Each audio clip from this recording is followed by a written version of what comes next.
In 1945, an earthenware jar was dug up in a cave west of the Nile near the village of Nag Hammadi, Egypt. Contained in this jar were papyrus scrolls and codices wrapped in leather of biblical text dating back to around 400 AD. Translations of these Nag Hammadi scrolls revealed a body of early Christian teachings that are considered to be Gnostic in character. In other words, these texts contain gospels that had escaped censorship or revision by the Church of Rome, unedited gospels that in fact repudiated the authority of Orthodox Christian doctrine, posing a theological threat which clearly provided an imperative to keep them hidden from Roman clergy. From the Greek word gnosis, meaning knowledge, Gnostic thought insisted upon direct and personal, first-hand religious or mystical experience with deity, and vehemently rejected dogmas, creeds, and clerics, or any superfluous intercessors between man and God, an unwelcome posture for Vatican authority. Yet contained within these lost texts is an exotic description of the origins of Earth and the human species that serious religious scholars dismiss as mythological science fiction, a fantastic and disturbing description of cosmology that reveals an intrusion upon Earth humanity by malevolent, parasitic, extraterrestrial invaders, who use Earth humans as puppets in a vast, centuries-old game of deception and domination. And how do the Gnostic texts describe these invaders? Referred to as ARCHONS, they come in two distinct types: an aggressive reptilian humanoid and smaller passive creatures resembling a prematurely formed fetus.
The astounding research into Gnostic mystery teachings by author John Lash in his extraordinary book, Not in His Image, may hold the key to unlocking the riddle of ancient extraterrestrial interaction and interference with human evolution.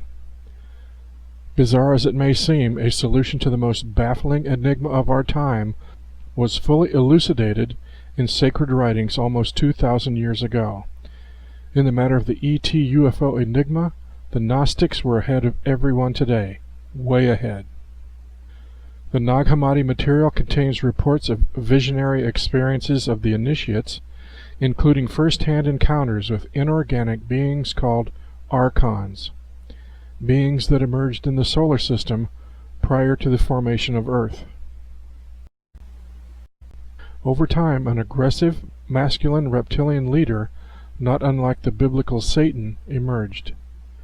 Arrogant by nature, this demiurge deems himself to be at the center of creation, Lord of all he beholds. Gnostic texts state plainly that demiurge is insane, a demented god, or impostor deity, and he works against humanity. Gnostics warned that we coexist in a planetary system with a demented entity who can access our world through our minds. The demiurge of the Old Testament is an arrogant pretender who claims that humans are made in his image. These 4 words are the corporate motto of patriarchy. Branded on the human soul, made in his image signifies the total enslavement of humanity to an alien, off-planet agenda. Gnostics taught that these entities envy us and feed on our fear. Above all, they attempt to keep us from claiming and evolving our inner light, the gift of divine intelligence within. Archons are an alien force that intrudes subliminally upon the human mind and deviates our intelligence away from its proper and sane applications. They make us play out our inhumane behavior to weird and violent extremes.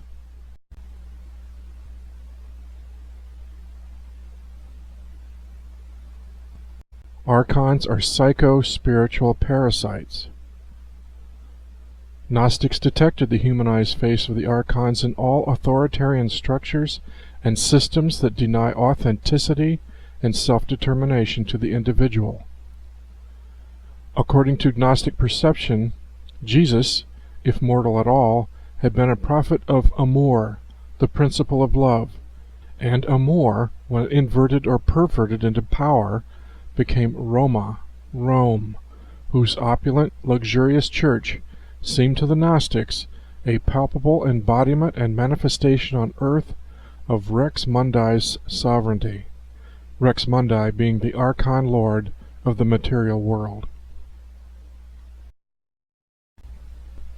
As such, Gnostics came to regard the Christian cross as the emblem of Rex Mundi, an icon of domination and control. Threatened by the growing popularity of these Gnostic ideas, Pope Innocent III launched a holy war in 1209 to eradicate such poisonous heresies. Whole populations were put to the sword in southern France in the Albigensian Crusade, which lasted for decades. This deadly campaign also spawned the murderous Inquisition, designed to ruthlessly exterminate any and all beliefs that challenged papal authority. This crusade was so successful that suppression of these Gnostic teachings has lasted until modern times, certainly a suspicious indication of Archon manipulation.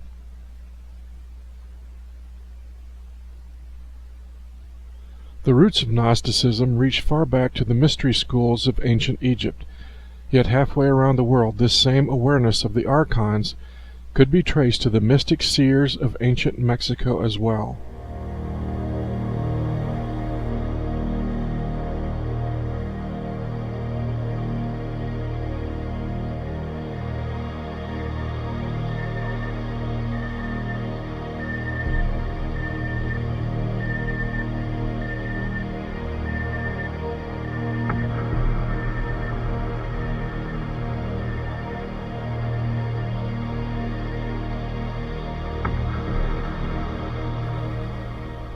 Consider these insights shared by Yaqui Indian shaman Juan Matus from Carlos Castaneda's book, The Active Side of Infinity. We have a predator that came from the depths of the cosmos and took over the rule of our lives. Human beings are its prisoners. The predator is our lord and master. It has rendered us docile, helpless. If we want to protest, it suppresses our protest. If we want to act independently, it demands that we don't do so. Indeed, we are held prisoner. They took us over because we are food to them, and they squeeze us mercilessly because we are their sustenance. Sorcerers believe the predators have given us our systems of beliefs, our ideas of good and evil, our social mores. They are the ones who set up our dreams of success or failure. They have given us covetousness, greed, and cowardice. In order to keep us obedient, meek, and weak, the predators engaged a stupendous maneuver.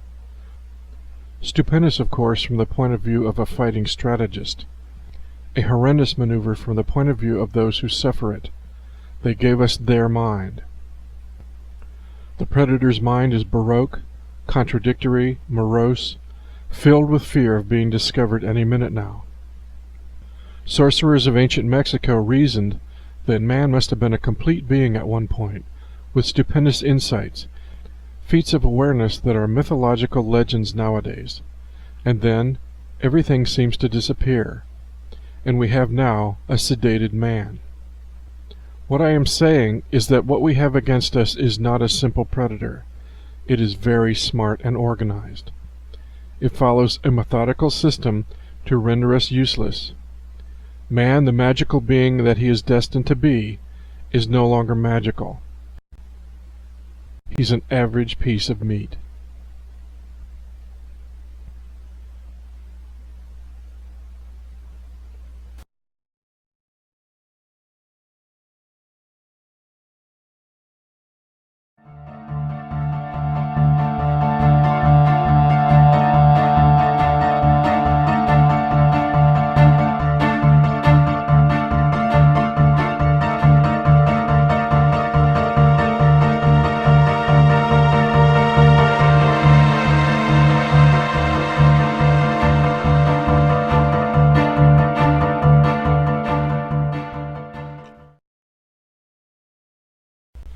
Is it conceivable that humans could naturally evolve into a malignant species toxic to their own fragile environment, unable to coexist in harmony with the myriad complexities of this planet's ecosystems?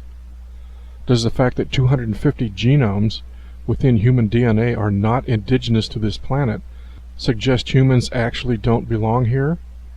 Or have humans been genetically manipulated to be alien to their home world? Or worse, have humans been genetically manipulated to be alien unto themselves? Can it be denied that Homo sapiens have been specifically engineered to serve the agenda of someone or something beyond the scope of their senses that secretly rules their lives? In George Andrews' classic book, Extraterrestrial Friends and Foes, we find an explanation of just how a massive, covert invasion of planet Earth could be successfully perpetrated. And now, fought with the terrible weapons of super science, menacing all mankind and every creature on Earth, comes the War of the World.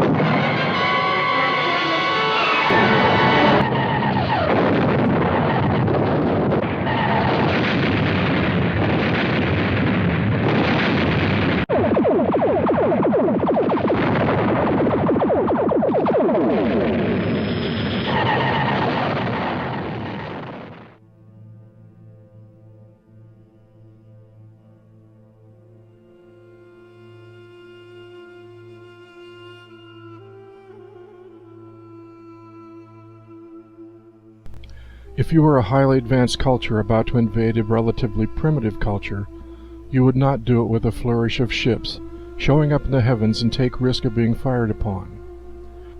That's the type of warfare less evolved mortals would get into. You would begin by creating intense confusion, with only inferences of your presence. inferences which cause controversial disagreement. You would make yourself known to various elite in-groups who would offer you protection out of greed, expecting to acquire more perfect knowledge than anyone else on the planet of this ultimate secret to end all secrets. They would covet you, and you would trust their covetousness and their crass stupidity to trap them. You would go to the most secret and powerful organizations within the society. In the case of the United States, you would infiltrate the CIA, and through the use of techniques unknown to them, you would take over some of their key people in their innermost core group. You would occasionally let your ships be seen by some of the ordinary citizens, so that the elite government groups would become involved in attempts to keep them quiet, clumsily squelching attempts to make information about UFO activity public. This would result in the mass population losing confidence in the veracity of their elected officials. There would be constant arguments between the authorities and the public as to whether or not the persistently reported phenomena genuinely existed, thereby setting the population and the government at each other's throats. By subtly causing economic turmoil, you would set the haves and the have-nots at each other's throats. In all possible ways you would plant the seeds of massive discontent. After you had manipulated the population to the point where your covert control over it was complete, you might decide to go overt and let a few ships land in public. But you would not go from covert to overt until you were sure of the totality of your control. Humanity is not about to be invaded. Humanity is not in the middle of an invasion. Humanity has been invaded, and the invasion is nearly in its final stages. Great invasions do not happen with thundering smoke and nuclear weaponry. That is a mark of an immature society. Great invasions happen in secrecy.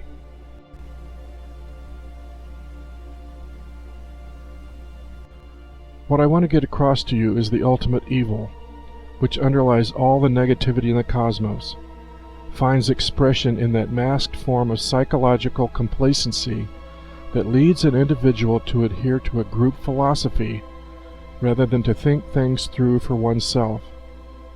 Those who feel safe and comfortable in no matter what belief system, merely because many others adhere to it, who get together and form an arrogant, self-righteous group convinced it has a monopoly on the truth, and who are ready to persecute, kill, or stifle anyone who challenges that group's philosophy, have formed an alliance with the ultimate evil, whether they know it or not. It is the self-righteousness and implacability of certain elite power groups, like the CIA or the KGB, and certain organized religions, which are so objectionable. As soon as you become involved in a belief system that you are a chosen special group who are lords over the common folk because of your secret knowledge, you are on your way to a fall. That type of attitude plants the seeds of destruction in any society or culture, leaving it vulnerable to overthrow by those oppressed within its boundaries, as well as by outside forces. All cultures who have elite power groups at odds with each other and with the population at large, sooner or later collapse from either internal or external pressures. The only chance of retaining your freedom is for the awareness of this principle to penetrate the consciousness of humanity. It is a pearl of wisdom treasured by those who have attained the ability to travel through time and other life cycles.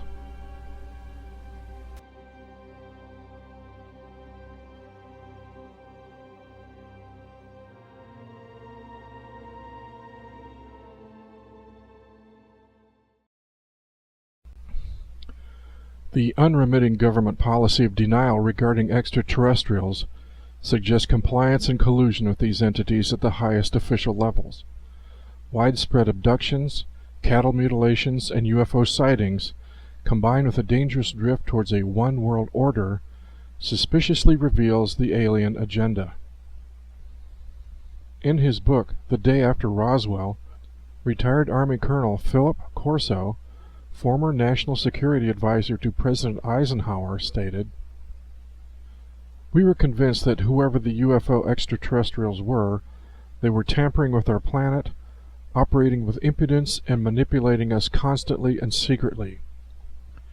But it was a secret that had our full compliance, because we were unwilling to admit the truth and fight the war. Those of us in the military who knew what was happening also felt that we could be experiencing an invasion that was more of an infiltration. They were compromising our very systems of defense and government. As long as we were incapable of defending ourselves, we had to allow the ETs to intrude as they wished. We had negotiated a kind of surrender with them, as long as we couldn't fight them. They dictated the terms because they knew what we feared most was disclosure. Hide the truth, and the truth becomes your enemy. Disclose the truth, and it becomes your weapon. We hid the truth, and the extraterrestrials used it against us. The first step to liberation from this alien control is to unmask the deception. Gnostics fully understood this truth 3,600 years ago. The stupendous success of this alien invasion has been its ability to function in absolute secrecy and seduce the human mind with artificial systems of beliefs, to convince us that we live our lives at the mercy of circumstances and events that exist outside of ourselves. For centuries, this belief, like an insidious mantra, has been drilled relentlessly into our psyches from the cradle to the grave. We have been duped into seeing ourselves as victims, and so we become victims. The Gnostics remind us that the world we see today does not show the face of true human, but rather the insane, homicidal face of the manipulating Archon madness that distorts it. Perhaps humanity now confronts its ultimate destiny, to awaken from this artificially induced nightmare and reclaim the divine power within that has always been our true cosmic birthright. Humanity now has the opportunity to rid itself of these other dimensional extraterrestrial parasites. An ever-increasingly widespread realization of the true nature of this predatory game is what will bring about liberation.